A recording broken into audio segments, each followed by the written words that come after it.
Hey guys, I'm John. Thanks for checking out this week's message. At Hope City, we're always so encouraged to hear how God is bringing hope to people through this ministry. If God has used this ministry to touch your life, we would love to hear about it. And you can share your story with us at lifechange@hopecityonline.net. Also, if you'd like to support this ministry financially, you can simply text any amount to the number below. It's a safe and secure way to support the work that God is doing through this ministry at Hope City. Now, let's prepare our hearts for a message out of God's Word.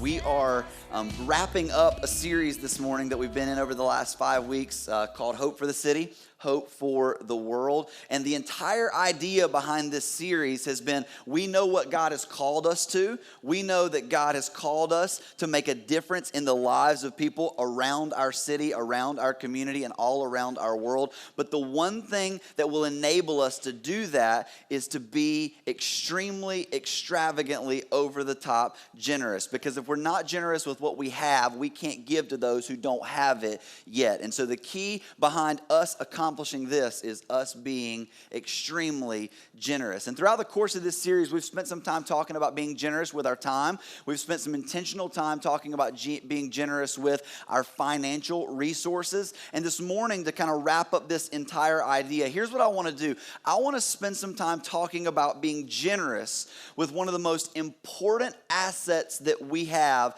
as followers of Jesus, and that is the good news, the gospel of Jesus, being extravagantly generous to those people who we rub shoulders with each and every day, to our friends, our neighbors, our family, our coworkers, with not just our time, not just our resources, not just what we've been given, but also with the good news, the gospel of Jesus. Now, real quick, I want to kind of start this conversation off by letting you guys in on a question that we hear at least 2 to 3 times a week around here, particularly from other church leaders or church planters. Here's the secret that you got to know about church leaders, particularly early church leaders or church planters, is we're all completely insecure. Like, we have no clue what we're doing, and we're just hoping for the best, and we're like praying every day that God allows this thing to work out. And so anybody who seems to be a little bit further down the road than us, we want to go talk to those people and ask them how they got where it is that they are, so that we can follow that mentality or that framework and hopefully get to where they are one day. And so one of the questions that we get around here all the time is, how did you guys get to the place you are so quickly? Because there's so many churches in our area that are 2, 3, 4, 5 years old, and they still don't have a facility. They're still hoping and dreaming of that day when 500 people walk through the doors on a Sunday morning. And so the fact that we're only a little over a year old, and there's 500 to 600 people that call this place home, and that we've got this facility, and God's blessed us, and there's unbelievable things happening here. People want to know how we got to where we were so quickly. And so I'm going to kind of pose that question back to you this morning. What do you think the secret sauce is at this place? Like, why do you think God has blessed us and allowed us to experience what we're experiencing in such a short amount of time? Now, originally, I was just going to pass a microphone around and let it go aisle by aisle and let you guys tell us what it is that you think is the secret sauce here, what's caused us to grow so quickly, but our production team quickly put a halt on that. And so what I am going to let you do this morning is vote, okay? I'm going to give you a few options, but you only get to vote once, so think through this very carefully and methodically, and you can't not vote, so everybody has to vote, right? All right, so here's the deal. I want you to vote for the reason why Hope City has experienced such rapid growth so quickly, and this will set our conversation up for today. How many of you think it's because of our facility? Because of the facility that we're in, God's grace just blessed us with a permanent facility to meet in. Raise your hand, it's okay. Raise it real high. Okay, nobody likes our facility. Okay, me neither. At least I know I'm in good company. All right. How about location? How many of you think that it's our location? The fact that we're right on Highway 49 and we're right here across from the big metropolis of town center. How many of you think that our location has given us the growth that we've experienced so quickly? Come on, you can be honest. Raise your hand. Wow, nobody. I thought we actually had a pretty decent location, but okay, that's fine. All right, how about this? Leadership. How many of you think that the staff and pastors and leaders of this church are the reason why this thing has taken off and grown so quickly in such a short amount of time? Raise your hand, all right? All right, so wow, there's a lot of hands, and you guys don't know our staff very well then. You certainly don't know me very well. If you guys had any idea who we really were, you'd be like, oh gosh, I'm never inviting my friends to come and hang out there. How many of you think it's because of our family ministry, because of the kids ministry, because of student ministry, because of the connections we've made in the community and the way that we pour out our love on our kids? Okay, several of you raising your hands. All right, very, very cool. How many of you think it's because of our music and production and what takes place in this room on a Sunday morning? Raise your hand. That's kind of the secret sauce. Some of you are raising your hand. Some of you are going, wait a minute, I'm the only one raising my hand. I'm putting my hand back down. You can't do that. It doesn't work that way. All right, put your hands down. Here's the deal. We've actually asked that question to just about every first-time guest that has shown up here. Why did you end up here, and what caused you to stay? And what's fascinating is we've got all those things that are going on in our world, but none of those things are the reasons why people are showing up here and inviting their friends to come here and sticking here and being excited to be here. None of those things are the secret sauce. The majority of people that are here, that have shown up here over the last year, are here because of one reason: because they were invited by someone that they cared about, knew, or trusted.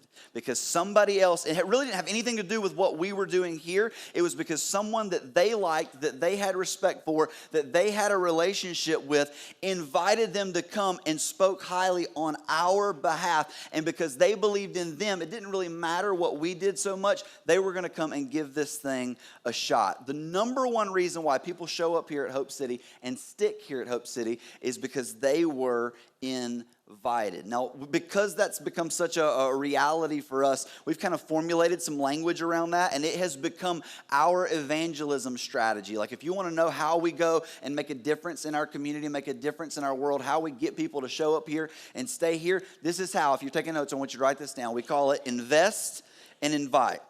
Invest and invite.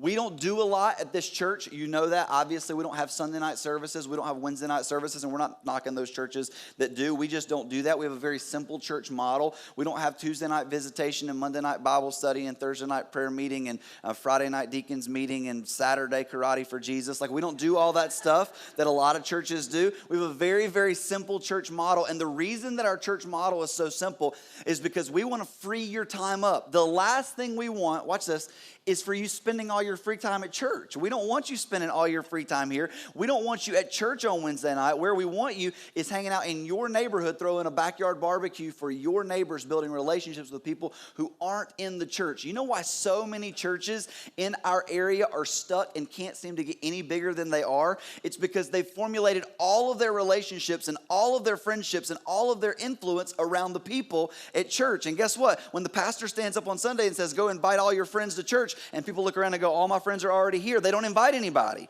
right? And so we want you to spend all your free time outside the four walls of the church investing in relationships with your neighbors, relationships with your coworkers. We want you to get to a place where they believe in you, they trust in you, they like you, they've got these strong relationships with you. And then when you've developed enough credibility in that relationship, we want you to invite them to come and experience the presence of God here at Hope City Church. And sometimes you can't get them to church, but we want you to invest in their lives in such a way that you have the privilege of at some point being able to invite them into a relationship with God, whether that means they ever show up here at Hope City or not. Invest and invite. Now, here's the cool thing.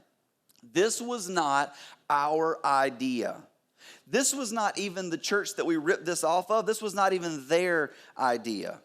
This was an idea that goes all the way back to the early church found in the scriptures. This was the evangelism model that was put in place back when the early church got started, before they were even called the early church. Let me explain this to you and show you what I'm talking about. If you've got your Bibles, I want you to open them up to the Gospel of John, the New Testament Gospel of John. And we're going to be at the very beginning of John's Gospel, John chapter 1. If you don't have a Bible, the verses are going to be on the screens for you. However, we would love for you to have a Bible, so please stop by our resource center and grab one of those on your way out. They're free of charge. They'll be our gift to you. We want you to study God's word for yourself, not just hear it on Sunday mornings. But John chapter 1, and we're going to be picking it up in verse 35. Now, this is the Gospel of John writing about another guy named John. So I don't want you to get that confused. The John that we're going to be talking about is not the guy who wrote the book, but this is one John writing about another John. And the John that he's going to be writing about is a guy that we've affectionately termed John the Baptizer, or if you've been raised in church, John the Baptist, which just means that he was like a self-righteous, boycotting, couldn't dance, couldn't drink kind of guy, right? So some of you will get that later. The next, verse 35 says this: the next day, John, this is John the Baptist, was there again with two of his disciples. Now, a lot of people don't realize this, but Jesus wasn't the first guy in the New Testament to have disciples. John was the first guy to have disciples before Jesus ever stepped on to the scene. John was this guy that was kind of the forerunner. He was preparing the way for this guy, Jesus, to show up. And John was out in the desert preaching about this guy who was to come. And because he was out in the desert and a lot of people didn't take him seriously, the religious leaders kind of left him alone because he was that crazy guy that nobody really listened to. So the next day, John was there again out in the desert with two of his disciples. When he saw Jesus passing by, he said, "Look, the Lamb of God." Now, this was a huge deal because this would have been sacrilegious. This would have been blasphemy in his day. He was literally saying that the guy that I've been preaching about, the guy that we've been hoping for, the guy that we've been waiting on has finally arrived. And when the two disciples heard him say this, they followed Jesus. No, that's kind of lame, right? You're out there and you've got disciples and people are hanging out and they're coming to your church, and then Jesus shows up and they're like, "All right, see you, John. We're going to go follow this guy." Now they're going to his church. So it was John 2, Jesus 0. Now it's Jesus 2, John 0. When the two disciples heard him say this, they followed Jesus. Turning around, Jesus saw them following and asked, "What do you want?" He was just curious. "What are you trying to get out of me because you're following me?" They said, "Rabbi," which means teacher, "where are you staying?" Basically, they wanted to know, where are you going? What are you doing? What's your plan? We want to be involved in whatever it is that you've got going on. And Jesus started this model for us. Come, and you will see. He didn't explain everything. He didn't lay it out for them. He didn't walk through the Romans road. He didn't say, "Here's the 5 points that you need to know to become a follower of me." He didn't say, "First you got to go do this, then you can come do that." He didn't explain everything. He just said, Come check it out, and you will see. He invited them to come and check out what was going on. He invited them. The very first disciples became disciples, not because they were sold on who Jesus was, not because he had the flashiest ministry, not because he had the biggest crowd. They were sold on following him because of an invitation, because he was generous with what he had. So they went and saw where he was staying, and they spent that day with him.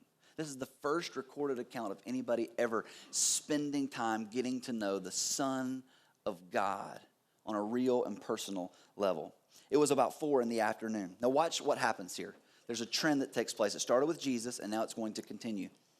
Andrew, Simon Peter's brother, was one of the two who heard what John had said and who had followed Jesus. So you got one of the guys who had turned and followed Jesus. His name was Andrew. He was the brother of Simon Peter.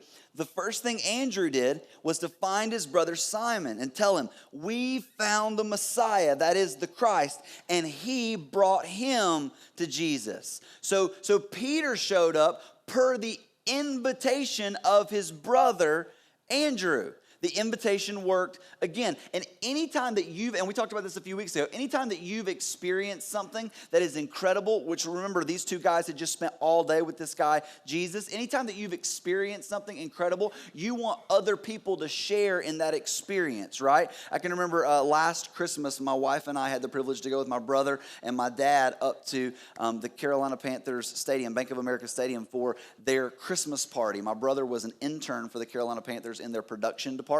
And so we actually got to go to the Carolina Panthers Christmas party, like the team Christmas party. So we're sitting there hanging out at the table with like professional football players, and like my wife's too scared to go talk to any of them, and I'm going up and talking to all of them because that's just what I do. We're hanging out with Jerry Richardson and his wife. We're talking to all these people. It was the coolest experience we ever had the chance to be a part of. And so we're on our way out, and we get in an elevator, right?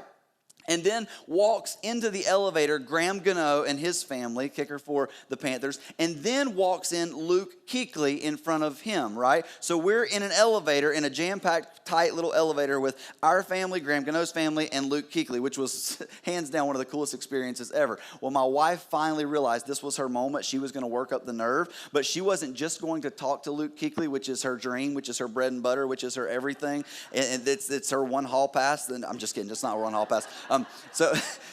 So she says she's going to talk to Luke Kuechly, but she's not going to be the only one because she has a really good friend named Kelsey who absolutely adores Luke Kuechly, and Kelsey just happens to be single, so she was kind of hoping maybe just something might happen. And so she gets on FaceTime, right, on the elevator. Now, we're not going very far, so she's like as fast as she can possibly go. She gets on FaceTime with Kelsey. Kelsey comes up and she's like, "You're not going to believe this," right? They're right there. They can hear every word. "You're not going to believe this. We're in the elevator with Luke Kuechly." And she's going ballistic. And then Kelsey, the volume has not been turned down, starts screaming and going ballistic. So at that point, Luke turns around, right? And so my wife, this was such an awkward moment for me. My wife reaches past Graham Gano, pushes his sorry hind end out of the way, and hands the phone to Luke Kuechly. And I look at Graham, and he looks at me, and I'm like, "I'm sorry, bro. We just got screwed out of this deal," right? But she was so excited that she was getting to experience something that she wanted somebody else to experience. For the record, it never worked out. Luke and Kelsey never got together. Just wanted to finish that story so you weren't left hanging or wondering what was going on. But my wife was so excited. She was willing to act like an idiot. She was willing to not think. She was willing to be rude to one of the Carolina Panthers, Graham Gano and his family, and push them out of the way so that somebody else could experience what she was experiencing. And whenever you experience something unbelievable or fantastic, you want to invite them to come and experience it too. And that's exactly what took place early on in the Gospel of John. Andrew, Simon Peter's brother, one of the two, heard what John had said. He called Simon over and he said, "We found the Messiah," and he brought him to Jesus. Now, check this out. Jesus looked at him and said, "You are Simon, son of John. You will be called Cephas," which then, when translated, is Peter. The next day, Jesus decided to leave for Galilee, finding Philip, which most scholars believe is that other disciple. It's the second disciple of John that came over. Finding Philip, he said to him, "Follow me." Again, we've got an invitation. Now watch this. Philip reciprocates again exactly without any training, without being told to. Philip does the exact same thing. Philip, like Andrew and Peter, was from the town of Bethsaida. Philip found Nathanael and told him, "We found the one Moses wrote about in the law and about whom the prophets also wrote, Jesus of Nazareth, the son of Joseph." Nazareth, Nathanael said. "Can anything good come from there?" Nathanael asked. It would be like saying, I'll leave Mount Pleasant alone. It would be like saying Midland, right? The Messiah's from Midland. Can anything good come from Midland, right? Or never mind, I'll just leave him alone. And so he's shocked and surprised. And rather than trying to explain, even though he spent the day with him, even though he spent tons of time, rather than trying to explain what he's experienced, look what he says. "Come and see." The reason that the first 4 disciples of Jesus became disciples of Jesus was not because things were explained to them, not because they understood everything, not because they had it all figured out. It was because someone was willing to extend an invitation. I've experienced something, and I want you to come and experience it too. And over the course of the next several hundred years, this is how the church grew. People inviting people to come experience what they've experienced. And over the course of the time, the church did exactly what the church is known for. They had to churchify everything and make everything complicated, right? And so the church put this big label onto this come and see mentality. They put this big label on this action of the invitation, and they named it a really churchy name. And the word that they named it was evangelism. If you're taking notes, I want you to write that down. Evangelism. And we've complicated evangelism. We've made it like you got to learn all this stuff and do all this stuff and memorize these points and say all these things. And if you don't have it all figured out and you don't have the answers to all the questions, then you can't go out and evangelize. But the reality is that Greek word that was used here for evangelism, it simply means spreading good news. It simply means sharing with other people good news that you've heard about so that they can experience it too. The problem is, in our culture, that word evangelism has taken on kind of a negative connotation because of our own experiences, right? Because we've all had a bad experience with an evangelist at some point along the way, or we've all had a bad experience trying to be an evangelist somewhere along the way. Either we didn't have the right answer, or we pushed somebody too far, or somebody pushed us too far. We've had these bad experiences with evangelism, and so many of us just kind of sit back and wait on the church to do its job, and then we watch and applaud when it does. And so we steer clear of evangelism because of the negative connotations that have come along with it. But that's not how the church grows. That's not how differences are made. The way the church grows is the same way that the early church grew, found here in John chapter 1. It's simply being excited about something and sharing what you're excited about with somebody else, and you don't have to be able to explain it. You just have to be willing to invite them to come and experience it for themselves. As a matter of fact, an earlier definition of that word evangelism was just this: an enthusiastic advocate. An enthusiastic advocate of something or someone. I have inadvertently done this with several things over the last year. I've become an evangelist for a lot of things besides Jesus over the last year. And you guys who've hung out here any length of time know this is true. You know that I'm an evangelist for Krispy Kreme. I'm an enthusiastic advocate for Krispy Kreme donuts, right? And I didn't mean to be. I didn't have all the history and all the details and all that stuff figured out. It just kind of happened. Why? Because I've experienced something great, and I want other people to experience what I experience. You guys know I've become an advocate for Faith Coffee and Sweets Bacon Maple Glazed Donuts, right? And the reason is because I've experienced something that I think the whole world should get to experience. I've become an advocate for the Penguin Diner. Now, they closed down now, but I'm hearing they're going to reopen. But, dude, that is one of the most unbelievable restaurants that you'll ever go and experience. And I don't just tell people about it and then explain it. I tell people they've got to go and experience it for themselves. I've become an evangelist for a lot of things inadvertently. And I don't even know everything there is to know about those things, but I'm a pretty good evangelist for those things because I'm simply wanting other people to experience the things that I have experienced. Now, usually when we're evangelizing for something, we start with, hey, listen to me, listen to me, listen to me. And we want people to listen to you try to explain whatever it is that you're trying to explain. But you guys know this just as well as I do, that some things just can't be explained, right? I can't explain to you why going to a Krispy Kreme where they're making the Krispy Kreme donuts at the place when the hot and now sign is on, I can't explain to you why that's so much better than going to Lowe's Foods and grabbing a box of Krispy Kreme donuts out of the box that's been sitting there or sitting on a truck for several days. I can't explain that to somebody. And so I start with listen to me, but I very quickly morph away from listen to me to just go and see for yourself, because I come to the realization that I can't explain it well enough. And so I don't even try. Instead, what I do is invite people to come and experience it for themselves. And that's exactly what the early church leaders did. They said, we've experienced something that we're not even going to try to explain. Instead, we just want to invite you to come and experience it for yourself.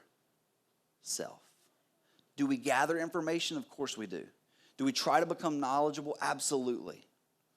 But no matter what we say to people, they'll never understand until they experience it for themselves. So the very best method of evangelism is the invitation, inviting people to come and to experience it. Now, when I first got into ministry, I started by taking a course And I'm not throwing this course under the bus because it's done a lot of good for a lot of people, and some of you may be in church because of this course today. But I started in something called Evangelism Explosion, EE. And I'd never understood what the term explosion meant until I actually went out and tried to do it myself. But Evangelism Explosion was you learned all this information, you learned how to ask all these right questions, and they usually boiled down to, if you were to die tonight, do you know where you'd go? Which is exactly what people want to be asked when they're eating dinner on their front porch on the Tuesday night, right? But for some reason, I went to this conference down in Florida, and they taught us about how to do Evangelism Explosion. And then they said on the last night of the conference, all right, here's what we're going to do. We're going to go and take vans, 15-passenger vans, and we're going to drive all over the city. This was all over Daytona Beach. We're going to drive all over the city, and we're going to drop you off in neighborhoods, and we want you to go and practice Evangelism Explosion. Right? And we started knocking on strangers' doors and working through this information. And we were trying to convince people to experience what we had experienced, but they had yet to experience it. And finally, after ticking a lot of people off, after frustrating a lot of people, after getting cussed out and almost being eaten alive by these dogs, I'm just telling you, we decided this isn't working for us. And instead, my family and I morphed to the strategy of invest and invite. We want to invest in the lives of people that we know, that we care about, that trust us, that care about us. And when we've earned enough credibility in their lives to speak truth in their lives, we want to invite them to come experience what it is that we have experienced. The goal of evangelism isn't trying to explain something. It's to help people experience a someone. If you're taking notes, you ought to write that down. The goal for the early church wasn't trying to explain something. Let me explain Jesus to you. It was just trying to get them to experience a someone. And that's what makes all the difference in the world. Here's the problem. We don't. Because we've equated evangelism with trying to explain something, and we don't feel like we're qualified or equipped enough to do so. And so we leave it up to the pastor, or we leave it up to the church leaders, or we leave it up to the key volunteers to do that. And we'll just show up on Sunday morning, and we stop inviting all together. But this is how it works. This is how you grow. And this is one of the most generous things you can do in the life of your friend, your family, your neighbor, your coworker, is to invite them to come and see. Invite them to come and experience what you have experienced. And we're going to push this. We're going to challenge this. We're going to talk about this until we're blue in the face at this church. And here's why. Because while we have experienced rapid growth, and while a lot of people are showing up and a lot of people are talking about us, we are far from done yet. Far from done yet. I don't know if you guys realize some of these staggering statistics. Do you realize that within 4 miles of this building, there are 40,000 people, watch this, not 40,000 people total, there are 40,000 people that have no evident relationship with God and no church experience. 40,000 people within 4 miles. And that number is rapidly climbing. Yeah, it's great that there's 500 to 600 people showing up, but there's 40,000 people who need to come and experience what you've experienced. And guess what? I don't rub shoulders with them every day. I don't work with them. I don't go to school with them. I don't hang out at their house and watch the game. You do. And so if you're experiencing the goodness of Jesus, it's up to you to go and invite them to come and see. Do you realize that if we just scratch the surface, like let's just say we didn't even do a good job, but we just reached 3% of the 40,000 people who don't go to church anywhere within 4 miles of here. 3%. Do you realize that our church would triple in attendance immediately? Immediately. If we just reached 3% of the people. If we just reached 1%, we would well over double. It's unbelievable the impact and influence we can have when we make the decision that it's not on the church leaders to evangelize, it's on us because we're the people who have the ability, the influence, and the opportunity to invite other people to come and experience what we've experienced ourselves. It's on you. Normally, I say things like this. It's on us. We're doing all this together. But you got to know, you know who I spend all my time with every week? And it kills me. Christians. I spend all my time with Christians. And a lot of them Baptists, which is even worse. Right? You don't. You rub shoulders with and have relationships with and have influence over people who aren't. And they need to be invited to come and see. Now, I want to give you a really practical way to apply this. So starting the first Sunday in December, through the course of December, on into our Christmas Eve worship experiences, we are going to have worship services tailored and designed with your unchurched friends in mind. We're going to be thinking about them before they ever walk in the doors. That's our commitment to you. Here's the kudos and the icing on the cake. People are far more likely to accept your invitation to come to church at Christmas than almost any other time of the year. Not because they want to be a religious person, but because that's just what you do. You go to church at Christmas, right? And so people are far more likely to accept your invitation, and you're going to have a worship experience that you can be proud to invite your friends to throughout the course of the month of December. You got 1 week. I want you to figure out who it is that you're going to be investing in, who it is that you're going to be pouring into, and who it is that you're going to be inviting to come and experience what you have experienced. We can't afford to be stingy and selfish with the gospel because the movement and the expansion of the gospel rests on our shoulders. Jesus didn't pick an option B. The local church is the hope of the world. There is no plan B. If we aren't out inviting people to come and experience what we've experienced, they won't experience it. Now, it's easy to say, yeah. It's easy to say, man, that's good. It's easy to say, oh, I'm going to write that down. What's hard is to actually go out and do it. What's hard is to be held accountable to it. And so here's what I want to give you permission to do. I want to give you permission right now, and I'm going to be causing a lot of dissension and problem in homes, and that's okay. I'm going to give you permission to hold your spouse accountable, to bring in somebody with them from their job or from the neighborhood or from a group of friends to come and hang with them, maybe do lunch afterwards one Sunday in December. Now, here's the deal. All the women in the room were like, yes, Pastor gave us permission to nag at our husbands. No problem, right? The roles are also flipped and reversed. It goes both ways. We're going to be holding each other accountable. And if you say, wait a minute, I'm single, I'm not married, drop your phone number in the black box on the way out, and we will call you and remind you to invite somebody this December because it's that important. And here's why I'm convinced that there is no plan B. Here's why I'm convinced that Jesus chose the church for evangelism, chose the church to say, come and see, chose the church to invite people to experience what they've experienced, and didn't choose any other group.